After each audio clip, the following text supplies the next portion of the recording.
ప్రభువును ప్రియ రక్షకుడైన దేవుని పేరట మీ అందరికీ శుభాభివందనములు తెలియజేసుకుంటున్నాము. జీసస్ న్యూ క్రియేషన్ మినిస్ట్రీస్ ద్వారా ఈ రీతిగా ప్రతిరోజు అనుదిన ఆహారమును మీతో పంచుకోవడానికి ప్రభు ఇస్తున్న కృపను బట్టి దేవునికి ఎనలేని కృతజ్ఞతలు. హెబ్రీయులకు రాసిన పత్రిక 11వ అధ్యాయము 1వ వచనం. విశ్వాసం అంటే నిరీక్షింపబడు వాటి యొక్క నిజ స్వరూపమును అదృశ్యమైనవి ఉన్నవన్నటకు రుజువై ఉన్నది. నమ్మిక విశ్వాసం ఒకటి కాదు. నమ్మడం కంటే విశ్వసించడం అనేది లోతైన అనుభవం.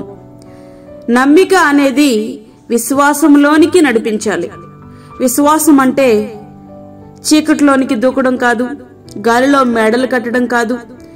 దేవుని వాక్కులోని బలమైన రుజువులపై అది నిలిచి ఉంటుంది. నిజమైన విశ్వాసం దేవుని గురించి మనుషులకు చెప్పే ప్రతి మాటను నమ్మదు. పరిశుద్ధ గ్రంథంలో వెల్లడి అయిన సత్యాన్నే అది నమ్ముతుంది. విశ్వాసము 2 విషయాలకు సంబంధించినది. దేని కొరకైతే ఆశతో ఎదురు చూస్తున్నామో దానిని ఒక దినాన్న చూస్తాను అనే నమ్మకం. అబ్రహాము పిలువబడినప్పుడు విశ్వాసమును బట్టి ఆ పిలుపునకు లోబడి తాను స్వాస్యముగా పొందనైన ప్రదేశమునకు బయలువెళ్ళెను. మరియు ఎక్కడికి వెళ్ళవలనో అది ఎరుగక బయలువెళ్ళెను. అబ్రహాము విశ్వాస యాత్రలో ప్రాముఖ్యమైన 2 అంశాలలో ఒకటి విశ్వాసం, రెండవది విధేయత. అబ్రహాము దేవుని మాటలను విశ్వసించి విధేయుడు కాకుండా కల్దీల దేశంలోనే కూర్చుండి ఉంటే నేటి దినాన్న మనము అబ్రహాము గారి గురించి చెప్పుకోవడానికంటూ ఏమీ లేదు. విశ్వాసము క్రియల లేనిదైతే అది ఒంటిగా ఉండి మృతమైనదగును. క్రియల లేని విశ్వాసము నిష్ఫలమైనది. యాకోబు రాసిన పత్రిక 2వ అధ్యాయము 20వ వచనం. విశ్వాసమునకు విధేయత తోడైతేనే విప్లవాత్మకమైన విజయాలు సాధ్యమవుతాయి. దానికి అబ్రహాము గారి జీవితమే ఒక మంచి ఉదాహరణ. ప్రియ విశ్వాసి, వాక్యమింటినటువంటి ప్రియ దేవుని బిడ్డ, విధేయత అంటే ప్రశ్నించకుండా లోబడడం. అవును, విధేయత ప్రశ్నించదు. దేవుడు ఒక్కసారి మాట్లాడితేనే అబ్రహాము గారు విధేయుడయ్యారు. ఆదికాండము 12వ అధ్యాయము 1 నుండి 4 వచనములు.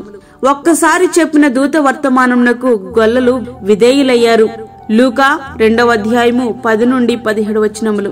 మన జీవితాలను ఒక్కసారి పరిశీలన చేసుకోనగలిగితే సంవత్సరముల తరబడి దేవుడు తన వాక్కు ద్వారా, దేవుని సేవకుల ద్వారా మనతో మాట్లాడుతూనే ఉన్నారు. ఆయన మాటలను విని విశ్వసించి విధేయులమైన అనుభవం మనకుందా? ఉంటే ధన్యులమే. లేకుంటే అబ్రహాము గారి జీవితం ద్వారా అట్టి అనుభవంలోనికి ప్రవేశించగలగాలి. అబ్రహాము గారితో దేవుడు చెప్పిన మాటలు చాలా కఠినముగా ఉన్నాయి. దేశాన్ని, తండ్రిని, ఇంటిని, బంధువులను విడిచిపెట్టాలి. అందరినీ విడిచిపెట్టేస్తే ఇక అబ్రహాము కంటూ ఎవరున్నారు? ఎవరు ఉండకూడదనే. ఎవరు లేనప్పుడే సంపూర్ణంగా దేవునిపైన మనము ఆధారపడగలం. కానీ ఒక్క విషయం, అత్యంత నాగరికత గల సకల సౌఖ్యములకు కలిగిన పట్టణమును విడిచి అడ్రస్ లేని ప్రయాణాన్ని సాగించడానికి ఏ వ్యక్తి అయినా సాహసించగలరా చెప్పండి? పిచ్చోడైతే తప్ప. అబ్రహాము విశ్వాసము అతని పిచ్చివానిగానే మార్చివేసింది.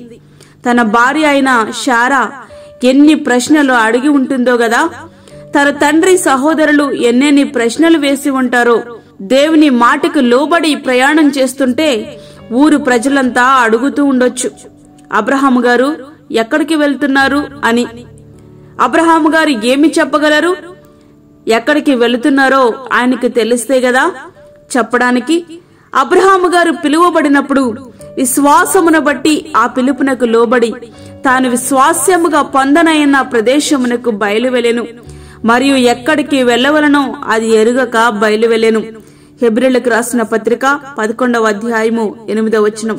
అబ్రహాము గారి యొక్క విశ్వాస యాత్ర అవమానములతోనే ఆరంభమైంది, కష్టాలతోనే కొనసాగింది. గాని అంతము మాత్రం చెప్పలేనంత ఆశీర్వాదకరంగా ముగిసింది. విశ్వాసము అతని క్రియలతో కూడి కార్యసిద్ధి కలిగజేసననియు, క్రియల మూలముగా అతని విశ్వాసము సంపూర్ణమైనదనియు మనము గ్రహించుచున్నాం. యాకోబు రాసిన పత్రిక 2వ అధ్యాయము 22వ వచనం. ప్రియ స్నేహితుడా, వాక్యముంటినటువంటి ప్రియ దేవుని బిడ్డ, అబ్రహాము గారి వలె క్రియలతో కూడిన విశ్వాసము దేవుని ఎడల మనము కనపరచుదాం. విన్న మాటలకు, దేవుడు మనకిస్తున్నటువంటి మాటలకు విధేయత చూపిద్దాం. దేవుని చిత్తానికి మనం లోపడదాం. ఆయన మాటలను విశ్వసించి విధేయత చూపి ఆయన ఇచ్చే నిత్యమైన ఆశీర్వాదాలు అనుభవిద్దాం. అట్టి కృపా ధన్యత దేవుడు మనకు అనుగ్రహించునుగాక. ఆమేన్. ప్రియమైన వాక్యమైన ప్రియ దేవుని బిడ్డలారా, ప్రార్థనలో ఏకీభవించండి. పరిశుద్ధుడైన తండ్రి, ప్రేమగల యేసు ప్రభువా, శ్రేష్టమైన మరి యొక్క దినము మా జీవితంలో మీరు అనుగ్రహించారు. నీకు వందనాలు. ఈ దినమంతటి కొరకు మీరు మమ్మల్ని సిద్ధపరచండి ప్రభువా. ప్రతి విధమైన శోధన, కీడు, ప్రమాదముల నుండి మీరు మమ్మల్ని తప్పించండి. ఇది నా అవసరతలు తీర్చండి, అక్కరలు తీర్చండి ప్రభువా.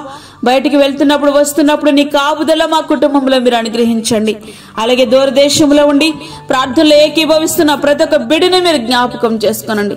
వారు ఏ అవసరతలో ఉన్నారో, ఏ అక్కరలో ఉన్నారో ప్రతి అవసరతను వారికి తీర్చి నూతనమైన దీవులతో వారిని నింపండి.